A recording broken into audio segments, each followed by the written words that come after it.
Laringoskopni nafas yo'llariga yo'q nima qilish uchun, nafas yo'liga til ketishini nima qilish uchun, nafas yo'llarida inkubatsiya yopish uchun qilinadi bu. Qo'limizga, chap qo'limizga inkubatsiya laringoskopni olamiz. Bemorning boshini ikkita qo'limiz bilan, o'ng qo'limiz bilan teparoqqa ko'taramiz. Keyin chap tomondan laringoskopni tiqib, tilni ko'tarib, keyin mana olamiz. Mana teshig'ini ko'ringlar.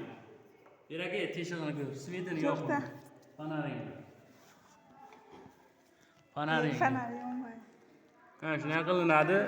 Keyin bu nafas yo'liga qo'yilayotgan trubkani qo'yamiz. Ana kun haqiqiy nafas yo'liga ketdi bu mana. Endi nafas yo'liga ketsa, ko'krak ana berishadi. Ha, ko'krak shoq turibsa. Mana qilasiz-ku, bu ko'ryapsizmi? Ya, endi mana O'sha yo'q, bo'l o'lik. agar epiglotika Tekshirib ko'rish uchun-da buni. Haqqoniy bordimi? Yaxshilab tiqish uchun. yaxshi tiqish uchun emas, mana o'zi uchun bu bilan shuni ham joylab olaman. Temirchasi yog' bo'ladi u. Tushunayapsizmi? Prosta bu mana bu sinmasligi uchun shunday qilinadi. Man